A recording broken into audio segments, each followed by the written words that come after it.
들어가게 되죠. 유튜브 어떤 영상을 하나 보면은 그쪽이 뭐 잠깐만 본다고 했는데 상당히 흥미가 있고 재미가 있죠. 관심이 있죠. 그래서 그쪽을 조금 마음을 두고 조금 보다 보면은 어느새 10분, 20분 훅 지나버리죠. 그 끝나고 나면은 또 영상이 떠버려요. 그러면 그 영상이 꼭 클릭을 할 수밖에 없는 정도의 제목을 또 딱 이렇게 나타내죠. 그래서 그걸 또 클릭해보고 그러다 보면은 2시간, 3시간 동안 막 그냥 시간이 훅 지나버리죠. 그러니까 보고 싶고 볼 수 있는 것, 그것이 옛날 같으면 KBS, MBC, 뭐 TBC, 뭐 이런 정도밖에 되지 않았는데요. SBS 뭐. 그런데 지금은 그거는 뭐 말이 아니죠. 하여튼 엄청나게 많은 그런 채널들이 들어있어요. 그래서 그런 것들이 결국은 참 장점도 있고 유익한 것도 있고 세상을 참 심심하지 않게 하는 그런 그 이점도 있지만은 그럼에도 불구하고 한 가지 큰 단점이 있어요. 그거는 다른 것이 아니고 마음을 혼란시키는 겁니다. 마음을 어느 한 곳에 집중해서 중심을 잡고 빠듯하게 가져갈 수 없는, 주변이 얼마나 급하게 그렇게 돌아가는지, 친구들을 만날 수도 있고 또 이런 뉴스 저런 뉴스를 접할 수도 있고 하여간 다양하게 얼마나 많은 일들이 복잡하게 그렇게 그 현대인의 각자의 삶 속에 펼쳐지는지요. 그러다 보니까 현실적으로 또 사람은 생활을 해야 되잖아요.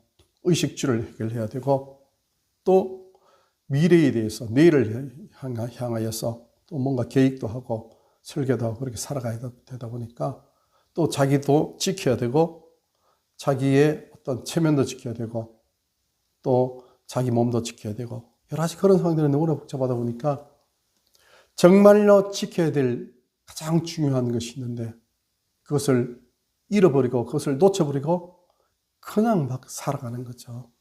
정신없이 살아가는 겁니다.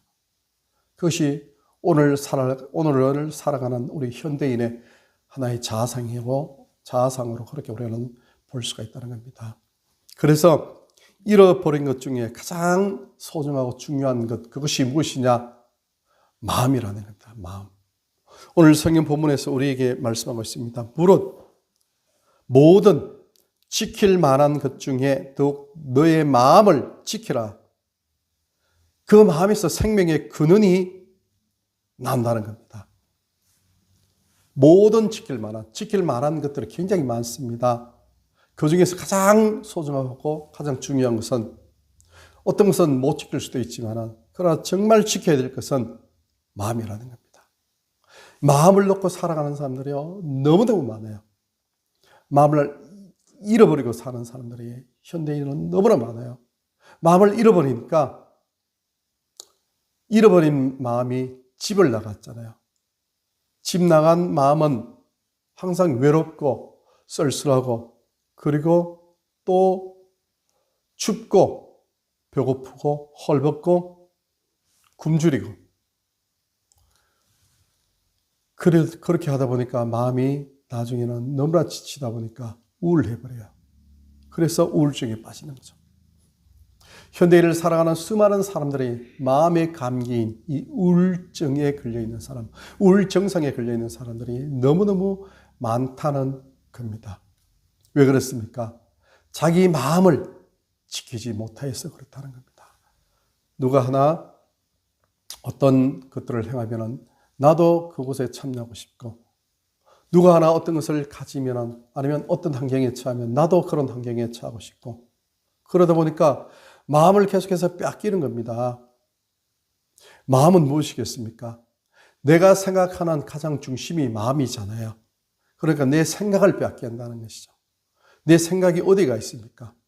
내 생각이 생명의 근원에 잡혀 있어야 되는데 생명의 근원에 잡혀 있지 않고 이 세상 육신의 눈에 보이는 그곳으로만 향해 있기 때문에 결국은 생명의 근원과는 멀어지는 그런 삶을 살게 되는 거죠. 생명의 근원과 멀어지게 되는 삶을 살면은 결국은 생명이 약해지는 거죠. 생명을 좀먹게 되고 갉아먹게 되는 것이죠.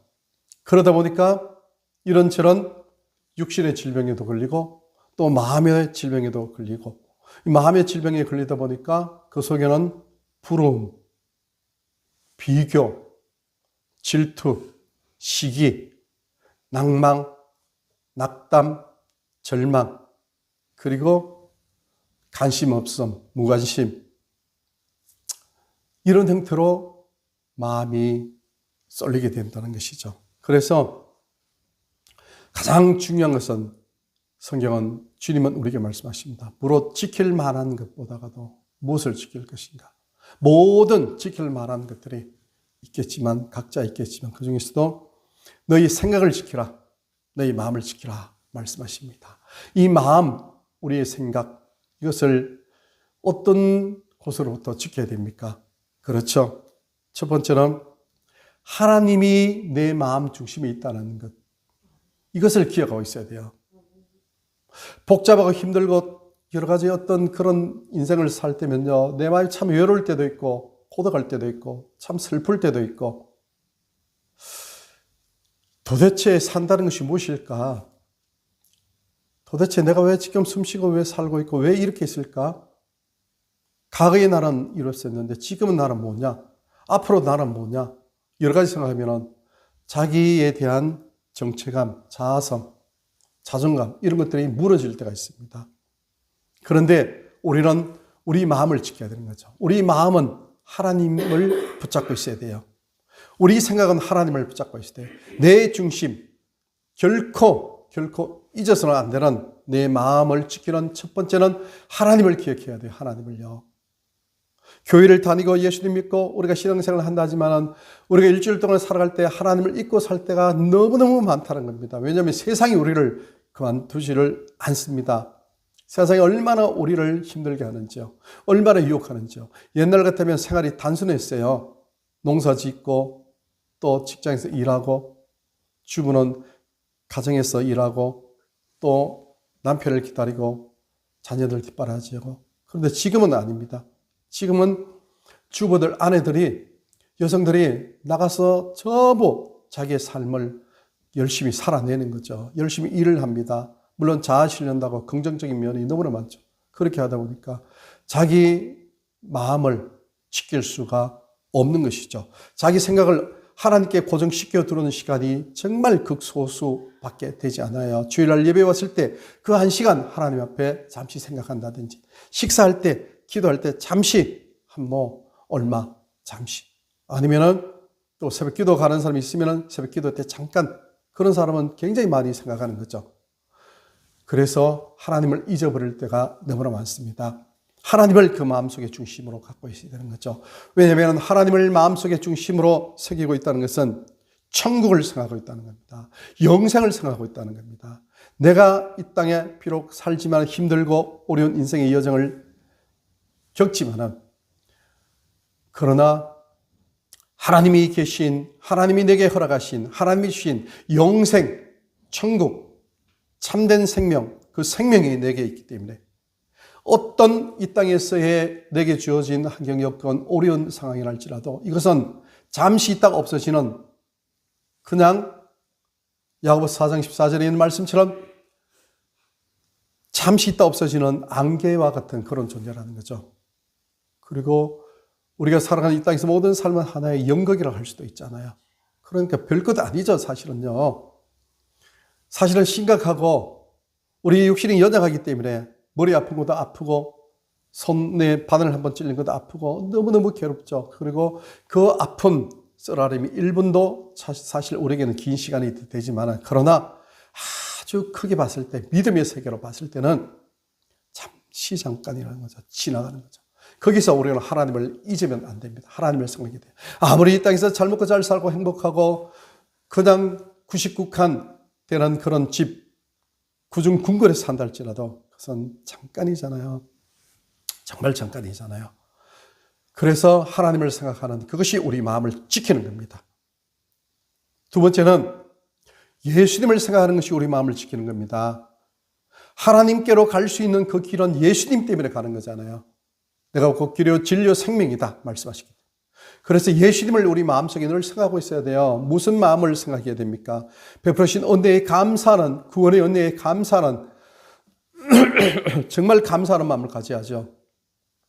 예수님이 아니면 나는 죽을 수밖에 없는 존재잖아요. 근데 예수님이 나를 구원해 주셨어요. 내 대신 형벌을 받으셨고 내 대신 십자가에 죽기까지 하셨어요. 아니 내가 어떤 죄를 저질러서 정말 곤장 100대를 맞아서 죽어야 되는데, 그리고 벌거벗겨져서 내가 동네에 다니면서 온갖 창피를 다 당해야 되는데 어떤 사람이 내 대신 그걸 그걸 대신 형벌을 받아버렸어요. 얼마나 고맙습니까? 생각해 보세요. 얼마나 고맙습니까? 내 대신 감옥을 1년만 살다가 나온다 해도 내가 너무 고마운데요. 정말 내가 창피를 당해야 되고 내가 죽어야 되고 내가 고난을 당해야 되고 온갖 걸 다 누군가 나를 위해서 대신해 줘봐요. 누군가 나를 배고플 때 밥 한 끼 사줘도 고맙다고 고맙습니다 고맙습니다 막 안 그러겠습니까? 옛날 버스 있을 때 정말 어떨 때 돈이 뚝 떨어졌을 때 있잖아요. 돈이 100원짜리가 딱 없어서 토큰이 하나 못 사서 걸어가야 돼요. 그때 누군가 100원을 딱 줘서 토큰을 하나 딱 사서 갔을 때 얼마나 그 사람이 고맙습니까? 100원짜리 동전 하나, 토큰 하나 110원이었죠. 그것도 그렇게 고마워서 그 사람이 정말 고맙습니다 고맙습니다 이렇게 하는데, 예수님이 나를 위해서 십자가에 죽으셨다가 나를 구원하신 그 은혜를 생각하면요 얼마나 감사하고 고맙습니까? 그것을 잊어버리는 것이 마음을 잊어버리는 겁니다. 예수님을 생각해야 돼. 예수님을 생각하는데 그 예수님께서 나를 구원하신 그 은혜를 생각하면서 우리가 생각해야 될, 예수님을 생각해야 될 것은, 예수님께서 나는 마음이 온유하고 겸손하니 말씀하셨어요. 우리가 예수님을 생각하면서 지켜야 될 우리 마음은 온유하고 겸손한 마음을 우리는 지켜야 됩니다. 온유한 마음을 가져야 돼요. 사람이 온유해야 돼요. 온유. 누군가 뭐 이렇게 할 때 네, 그러시죠. 네, 하고 마음이 평안하고 온유해야 돼요. 착해야 되고, 진실하되고, 부드러워야 되고요. 날카롭고, 또 강팍하고, 막 도전적이고, 막 이렇게 해서는 안 돼요. 그냥 온유하게, 예수님께서 그냥 온유하게, 예수님이 얼마나 온유했습니까? 그냥 십자가 달리셨을 때 그 군병들이 달리기 전에도 채찍으로 때리더라도 그냥 다 맞으시면서, 하나님, 저들이 자기 죄를 알지 못해요. 저들을 용서해 주세요. 온유하는 것이 예수님 믿는 믿음의 사람들의 하나의 이름표고 표지입니다. 당신 예수님 믿습니까? 예, 믿어요. 예수님 믿는 그런 정도를 보여주세요. 아, 그래요? 뭐 그냥 저는 제 있는 모습 이대로입니다 하고 한번 싹 웃어주는 모습이 온유한 모습. 그게 그 사람의 이름표입니다. 예수님 믿는 이름표. 온유해야 돼요. 또 한 가지, 겸손해야죠. 겸손. 나는 마음이 온유하고 겸손하니, 예수님 마음이 온유하고 겸손하니까 우리 마음도 온유하고 겸손해야 돼요. 겸손한 사람이 돼요. 겸손은 내 힘으로 사는 것이 아니고 하나님 힘으로 사는 겁니다. 하나님 힘으로 여기까지 왔습니다. 주님, 전적인 주님의 은혜입니다. 이것이 겸손입니다. 내가 뭐가 있으면요, 사람은요, 어깨가 딱 펴지고요, 머리가 딱 이렇게 빳빳해지죠. 그래서 이스라엘 백성들 보고 주님은 마음이 패역하고, 마음이 패역하니까 고개를 빳빳이 든다고 말씀했잖아요. 얼굴이 막 두껍다고 얘기했어요. 성경은 그렇게 말씀합니다. 그것이 교만이죠. 겸손한 사람은 그렇게 하지 않죠. 오직 주님의 은혜고, 하나님의 은혜로 여기까지 왔습니다. 주님의 은혜입니다. 감사합니다. 그래서 겸손한 사람의 그 하나의 이름표, 겸손한 증거가 뭡니까? 이러면요, 입에서 뭐가 나오는가 하면 감사합니다. 감사합니다. 내가 이렇게 된 것, 나이 나 된 것, 여기까지 숨쉬고 사는 모든 것 주님 은혜였습니다. 감사합니다. 감사합니다. 감사합니다. 이것이 온유하고 겸손한 사람의 모습이죠. 그러면서 다른 사람을 대할 때도 네, 그래요. 예, 그렇죠. 이러면서 그 사람을 인정하고 존중하고 또 그 사람을 사랑의 마음으로 바라보는 것, 이것이 겸손한 사람의 표지입니다. 세 번째는 무릇 지킬 만한 것보다가 내 마음을 지키라. 모든 것들 가운데 내 마음을 지키라. 무슨 마음을 지킵니까? 그렇죠. 성령님이 내 속에 계신다는 것을 기억하고 지켜야 된다는 거죠. 성령께서 내게 요구하시는 그 요구의 사항을 지키는 것, 그것이 내 마음을 지키는 겁니다. 성령께서는 내 마음에 무엇을 지키길 원하십니까? 내 마음에 죄와 싸워서 이기라는 겁니다. 로마서 7장에 보시면요, 두 마음이 있잖아요. 두 마음.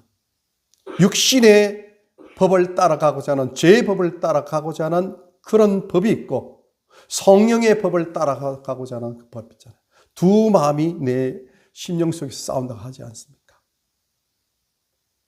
성령의 법을 따라갈 때, 그때 나는 하나님 말씀 안에서, 하나님의 품 안에서 하나님께서 원하시고 기뻐하시는 그러한 믿음의 길을 걸어갈 수가 있는 존재가 된다는 겁니다. 그래서 주기도문에서 우리를 시험에 들게 하지 마옵시고 다만 악에서 구하옵소서. 그 악이 무엇이겠습니까? 악은 사탄에서 비롯되는 거죠. 마귀에서, 귀신들로부터 쫓아나오는 것이 악이잖아요. 그들로부터 하나님 나를 지켜주옵소서. 즉 내 마음을 지켜주옵소서. 그 기도를 하러 가시는 거잖아요. 주기도문에. 이 사탄의 생각, 귀신의 생각, 또 마귀의 생각이 뭡니까? 갈라디아서에서 나오는 말씀처럼 악의 목록이죠. 시기, 분쟁, 다툼, 미워하고 원망하고 수근수근하고 헐뜯고 이런 모든 것들, 하나님 기뻐하지 아니하시는 이 모든 것이 악에서 나온다는 거죠. 이런 악이 내 속에 일어나지 않도록 사탄이 나를 외부에서 미혹하여서 이런 생각을 자꾸 집어넣을 때 그 생각을 받아들이지 않도록 나는 성령 하나님께 내 마음을 맡기고 성령 하나님을 의식하고 생각하고 있어야 돼요. 그럴 때 나는 이길 수가 있어요. 대부분 우리가 질 때 우리가 원망하고 짜증내고 화내고 우리가 분노를 내고 인간이기 때문에 그런 부분이 약한 부분이 있기 때문에 그럴 수밖에 없는 부분도 있지만 그러나 그럼에도 불구하고 하나님의 자녀는 우리가 그것을 이길 수 있는 힘을 예수님을 믿음으로 말미암아 우리는 공급받았기 때문에 우리는 그 마음을 지켜야 되는 거죠. 그래서 내 마음에 악한 것들이 생각이 날 때 생각은 날 수밖에 없어요. 왜냐하면 우리가 눈으로 보이니까 보이는 건데 눈으로 보이는 것 자체를 안 보려고 하면 눈을 감고 지내야 되잖아요. 눈을 감아도 들리는 소리가 있기 때문에 우리가 악을 지을 수밖에 없어요. 악. 그러면 길을 막아야 돼요. 그러면 눈 보이지 않고 길을 막고 그러면요 살 수 없죠. 죽은 사람은 가능하죠. 그러므로 살아있는 사람은 길을 통해서 눈에 보이는 걸 통해서 손으로 만지는 걸 통해서 하여간 사탄의 유혹을 받을 수밖에 없고 죄를 지을 수밖에 없는 존재죠. 그런데 새가 내 머리를 지나가듯이 나쁜 생각들이 내 마음, 내 귀, 내 눈 속으로 막 들어온다 할지라도 내가 그것을 새 집을 짓지 않으면 둥지를 만들지 않으면 죄를 짓지 않는다고 그렇게 얘기를 했지 않습니까? 그처럼 그런 생각들이 들어올 때 예수님께도 사탄이 그냥 떡덩이가 되게 하라 돌로 높은 곳에서 뛰어내려라 하면서 막 유혹할 때 예수님께서 그런 생각이 들어올 때 예수님은 말씀으로 물리쳐버렸어요. 그것처럼 우리 마음속에 온갖 잡된 나쁜 생각들이 떠오를 수도 있고 들어올 수도 있지만 그때 그것을 붙잡고 그것을 신뢰하고 받아들이고 머무르면 죄를 짓는 거죠. 거기서부터 우리는 이겨야 되는 거죠. 그것이 곧 성령 하나님을 생각하면서 우리 마음을 지키는 겁니다. 그 마음을, 그 나쁜 그런 마음들을 버리고, 그러니까 서운한 감정, 짜증난 감정, 원망, 불평, 내 인생은 왜 이렇지부터 시작하는 사람들은 시간이 지나면 힘들면 자기 자신에게 연민의 마음을 품을 때가 있고요. 그래서 어떤 사람이든지 그런 마음을 안 가진 사람이 없죠. 연민이 지나치면은 그게 이제 우울증이 돼버리고 또 결국은 우울증이 지나치다 보면 하나님까지도 잊어버리죠. 하나님도 받아들이질 않아요. 하나님도 귀찮아지고 모든 게 다 귀찮아지는 거죠. 사탄이 사람 마음 심령을 그렇게 완전히 마비시키는 거죠. 그래서 무릇 지킬 만한 것보다 내 마음을 지키라. 즉 성령 하나님으로부터 내 속에 계신 성령 하나님부터 주시는 그런 하나님에 대한 거룩한 생각, 죄를 이길 수 있는 그 능력, 그것을 우리는 부여받았다는 그 생각을 우리는 꼭 가지고 이겨야 된다는 겁니다. 분명한 사실은 성령 하나님이 내 속에 계심으로 우리는 죄를 이길 수가 있어요. 그런데 믿지 않는 사람, 예수님을 모르는 사람들은요, 죄를 이길 수가 없습니다. 반드시 그 죄에 질 수밖에 없어요. 왜냐하면 우리는 예수님을 통하여서 죄를 용서함 받았기 때문에, 죄 용서함 받은 사람은 아담처럼 죄를 지을 수도 있고 죄를 짓지 않을 수 있는 그런 위치, 그런 모습으로 우리가 들어가 있습니다. 죄를 지을 수 있고 짓지 않을 수 있는, 즉 성령의 법을 따라갈 수 있든지 아니면 악령의 법을 따라갈 수 있든지, 이 선택의 기로에 우리는 다시 한번 기회가 주어져 있기 때문에 우리는 죄를 이길 수가 있어요. 성령만 따라가면 죄를 이길 수가 있어요. 이것이 예수를 믿는 믿음의 사람들이기 때문에 우리는 너희는 마귀와 싸워 이겨라, 마귀를 대적하라, 그러면 너희를 피하리라, 이렇게 말씀하셨어요. 그래서 우리는 죄를 이길 수가 있습니다. 우리 마음을 지킬 수가 있어요. 그러나 믿지 않는 사람들은 예수님의 십자가 보혈로 죄 용서를 받지 못하기 때문에 그 사람들은 무슨 일을 하든 어떤 일을 하든 그 사람들은 죄에 집니다. 이미 먹고 또 보고 생각하고 숨쉬는 모든 것이 죄의 안에서 살기 때문에 그 사람들에게는 죄와 싸우면서 이길 수 없습니다. 그들의 양심이 죄를 이길 수가 없어요. 왜냐하면 의인은 음란이 하나도 없다. 누구도 죄를 이길 수 있는 존재가 없습니다. 예수님 이외에는. 그래서 예수님께서 죄를 이기게 해주신 그 능력으로 우리는 죄를 이길 수 있는 능력을 우리가 지금 가지고 있기 때문에 우리는 그 악한 존재, 다만 악에서 구하옵소서, 악한 존재와 싸워 이길 수가 있다는 겁니다. 이 말씀을 꼭 기억하시면서 우리는 하나님을 생각하면서 천국 영생을 생각하면서 우리 마음을 이 시대에 뺏기지 마시고, 아무리 복잡다단한 이런 그 현대의 생활을 산다 할지라도 우리 마음이 엉뚱해서 뺏겨서 염려, 근심, 걱정하는 것이 아니고 하나님을 생각하면서 영생의 소망을 꼭 가지면서 기뻐하면서 잠시 잠깐이다 그렇게 생각하면서 하나님을 생각하는 그 마음 꼭 가지고, 예수님을 생각하면서 온유하고 겸손한 마음을 꼭 가지고, 그리고 성령 하나님을 생각하면서 마귀를 대적하여 이기는 영적 전쟁을 내가 지금 하고 있다. 그래서 성령 하나님이 나와 함께 계시고 나를 도와주시기 때문에, 내 속에 계시기 때문에 나는 이길 수 있다. 이 생각을 늘 가지시면서 마음을 지켜나가시는 그러한 예수님과 함께 모든 성도들 우리 모두가 되시기를 예수님 이름으로 축원합니다. 걸어가신 아버지 하나님, 모든 것 가운데서 마음을 지키라고 말씀하셨습니다. 생명의 근원이 여기서 난다고 하셨습니다. 주님, 예수님을 생각하고 하나님을 생각하고 성령 하나님을 생각하면서 이 복잡다단한 이 시대의 모든 것들을 이겨낼 수 있는 저희 모두가 되게 하여 주옵소서. 이기면서 성례의 수많은 열매를 올려드리는 저희들 되게 하여 주시고, 우리 예수님과 함께 모든 믿음의 성도들, 자녀들, 자손들 되게 하여 주시옵소서. 예수님 이름으로 기도드리옵나이다. 아멘. 주신 말씀을 생각하시면서 337장 찬송하시겠습니다. 337장입니다. 내 모든 쉐어